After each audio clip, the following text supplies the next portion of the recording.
A Hora do Ungido, com o pastor Paulo Messias. Olá, meus amados irmãos e irmãs, a quem vos cumprimento com a graça e com a paz do Senhor Jesus. Eu sou o pastor Paulo Messias, da Igreja Videira de Canaã, Goiânia, Goiás, Brasil, para o mundo, chamado por Deus para pregar o Evangelho da graça, para curar os enfermos, para libertar os cativos. Mas antes de orar com você, gostaria de compartilhar uma palavra de Deus.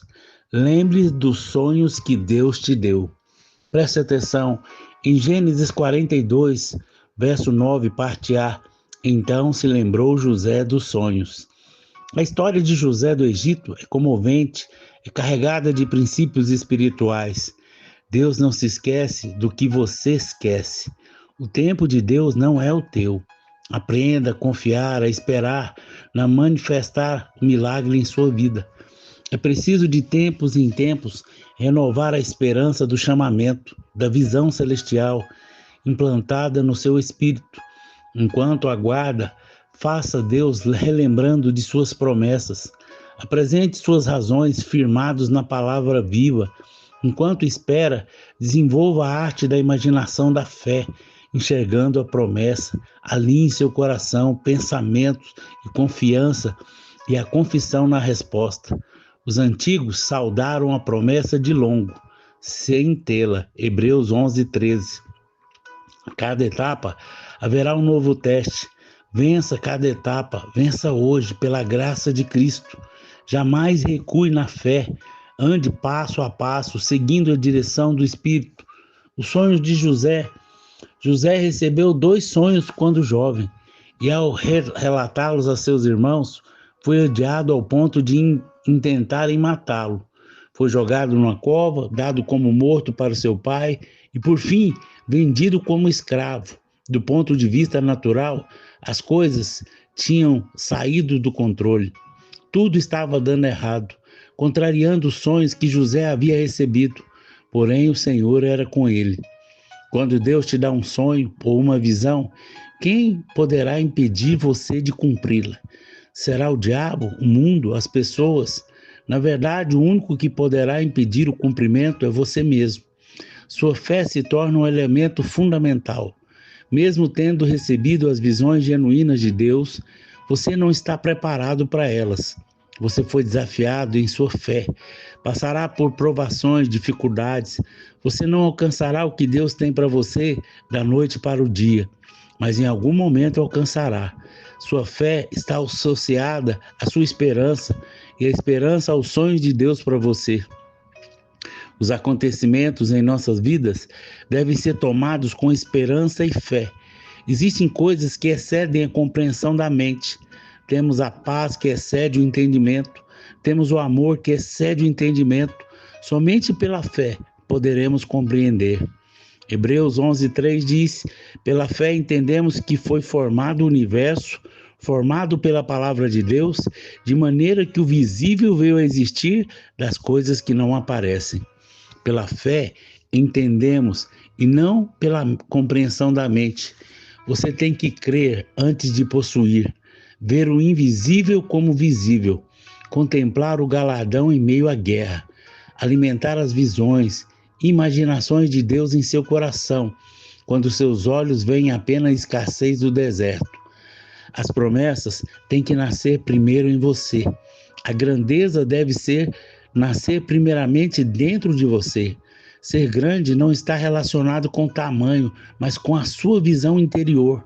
A prosperidade nasce primeiramente dentro de você e depois se manifesta. Um casamento feliz nasce primeiramente dentro de você. Deus trabalha com sonhos e visões. O Espírito Santo incuba a visão e os sonhos de Deus dentro de você. A sua grandeza começa pelo coração. Enquanto você não for capaz de ver pelos olhos do coração, nada acontecerá. É necessário aprender a contar as estrelas e a chamar à existência as coisas invisíveis. Romanos 4,17. Como está escrito: por pai de muitas nações te constituí, perante aquele no qual creu, o Deus que vivifica os mortos e chama à existência as coisas que não existem. A fé é a substância. Hebreus 11:1. Ora, a fé é a certeza, a substância de coisas que se esperam, a convicção de fatos que não se veem. A capacidade de reproduzir a promessa da palavra de Deus em sua vida está na própria promessa. Se você olhar atentamente para uma fotografia aqui em um jornal, verá que ela é composta por uma série de pontos. Você pode ver isso claramente com uma lupa. Na verdade, isso é o que é o material impresso, essencialmente é uma série de pontos. A imagem é composta por pontos sombreados de cores. Digamos que existe 2.000 pontos em uma fotografia. Esse mesmo número de pontos pode ser uma fotografia de uma criança brincando ou de um acidente de carro. Esse mesmo número de pontos, eles são reorganizados para criar imagens diferentes. A palavra de Deus diz que a fé é a substância das coisas. Vamos chamar de fé os pontos que compõem a substância das coisas. Você sabe que a Bíblia diz que certos assuntos, e fala ao contrário do que ela diz, está reorganizado os pontos. Por exemplo, eu sei que em Lucas 6,38, Deus diz que se eu der, eu receberei uma medida abundante. Ao querer dar, entra na minha batalha as minhas imaginações mentais. Eu começo a pensar que se eu der, eu ficarei sem condições de pagar as contas. Assim eu começo a reorganizar os pontos da imagem de acordo com a minha percepção do momento. A palavra de Deus é pré-programada. As suas declarações que criam imagens de saúde, bem-estar, felicidade, prosperidade, perdão, amor, alegria, paz e tantas outras coisas boas. Lembre-se que os mesmos pontos que criam a imagem de uma criança brincando também pode produzir uma imagem de uma tragédia. Portanto, não reorganize os pontos. A capacidade de reproduzir uma promessa na palavra de Deus está na própria promessa. Não reorganize a substância ou os pontos. Em outras palavras, deixe que a palavra de Deus permaneça em você, independente das circunstâncias presentes. Não reorganize os pontos de acordo com o que você passou. Em vez disso, permita que a sua confissão estabeleça os pontos da maneira que Deus os organizou. Então você mudará as circunstâncias ao redor. Você já viu uma criança preencher uma folha de papel com um monte de pontos numerados? Se a criança desenha linhas que seguem os números em sequência, 1, 2, 3, 4 e assim por diante, ela desenha uma imagem perfeita. Mas se zigue-zaguear pela página, for da sequência do 1 ao 7, depois do 3 para o 9, ela terá uma bagunça, porque alguém alterou a imagem programada pelos números e pelos dados. A palavra de Deus é pré-programada. A semente está em si mesma. A capacidade de produzir exatamente o que foi prometido está pré-programada na sua própria palavra. Se você conectar os pontos de maneira que foi planejada, você vai declarar a palavra de Deus da maneira que Ele preparou. Criará a imagem certa e nos próximos dias viverá isso na sua realidade. Sonhos e visões são linguagens do Espírito. Em Atos capítulo 2, verso 17, e acontecerá que nos últimos dias, diz o Senhor, derramarei do meu Espírito sobre toda a carne. Vossos filhos e vossas filhas profetizarão, vossos jovens terão visões e sonharão os vossos velhos. Sempre que o Espírito é derramado, em outras palavras, você é cheio do Espírito, sonhos e visões surgem no seu interior. É uma linguagem espiritual. Visão fala de direção e sonho de destino. Todos os chamados por Deus possuem uma visão celestial e devem ser obedientes a ela. Paulo teve os discípulos ouviram de Jesus, segue-me, e eu os farei de vocês pescadores de homens. Era uma visão. Imaginação do coração. Em Gênesis capítulo 6, verso 5, e viu o Senhor que a maldade do homem se multiplicara sobre a terra, e que toda a imaginação dos pensamentos de seu coração era só má continuamente. As imaginações são guardadas em nosso coração e não na nossa mente. Na mente entendemos as informações do coração. Coração é o solo das sementes plantadas em nossa vida. Tudo que colhemos procede do coração. Por isso, devemos guardar o nosso coração acima de todas as coisas. Provérbios 4, 23. Muitos guardam cuidadosamente o seu dinheiro, investimento, mas, sobretudo, deveriam guardar o coração. Suas confissões determinam o seu tesouro. Lucas 6,45. O homem bom do bom tesouro do coração tira ou produz o bem, e o mal do mau tesouro tira ou produz o mal. O que a boca fala, do que está cheio o coração. Quem é o homem bom? E qual é o bom tesouro? Como esse homem pode produzir as coisas boas em seu coração?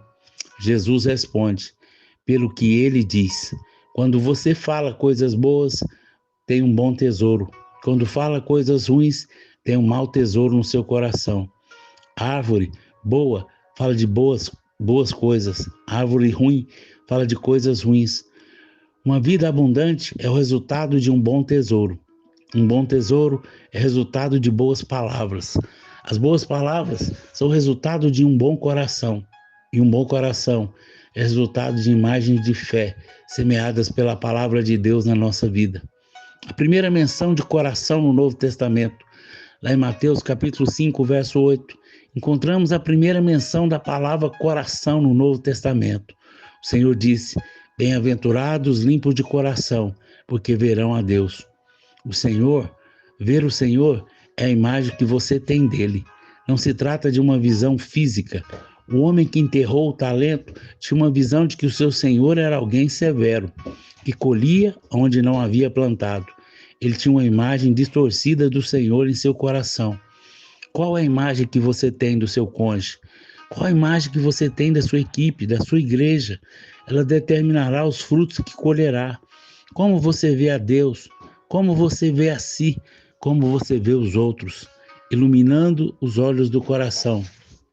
Paulo diz em Efésios capítulo 1, verso 18, iluminados os olhos do vosso coração, para saberes qual é a esperança do seu chamamento, qual a riqueza da glória da sua herança nos santos. Iluminando vem de fotosito, que dá origem à palavra foto. Trata-se de uma imagem. Paulo ora para que a fotografia da esperança do seu chamamento sejam implantadas no seu coração. Todos fomos chamados para realizar a obra de Deus. Ser chamado é um privilégio inigualável. Deus escolheu você, porque Ele confia em você. Você é a pessoa certa para esse momento. Renovando os sonhos de Deus. Em Romanos capítulo 5, o apóstolo motiva a ter alegria constante, tanto nas vitórias quanto nas batalhas. Ele acrescenta que as tribulações estão gerando 3 coisas em nós: a perseverança na alegria, um caráter aprovado na guerra e uma esperança que não morre. Tal esperança se refere à imagem gerada pela promessa. Mantenha a confissão da esperança sem vacilar, pois quem fez a promessa é fiel. Hebreus 10, 23. A esperança não será frustrada, porque o amor de Deus está em você, pelo Espírito Santo. Pai, em nome de Jesus, eu oro que aonde essa palavra chegar, gere vida, gere paz, gere alegria, gere esperança no coração dos meus irmãos, que eles possam se lembrar dos sonhos que Deus deu para cada um deles, em nome de Jesus. Amém, amém e amém. Se você foi abençoado com essa mensagem, comente aí no nosso canal, nos ajude a divulgar, para que mais pessoas tenham os seus sonhos lembrados que Deus te deu. Se você foi abençoado e quer ser um semeador do nosso ministério, aí tem um número do Pix que você pode nos ajudar, fazendo uma oferta generosa, sempre crendo que tudo que você semear, você vai colher. Não da mesma maneira, não da mesma forma, porque Deus vai multiplicar. Através da sua oferta, vamos levar pessoas para o encontro, assim como também vamos ofertar cestas básicas para aqueles que nada têm. Nos ajude, seja um semeador e Deus te abençoe em nome de Jesus.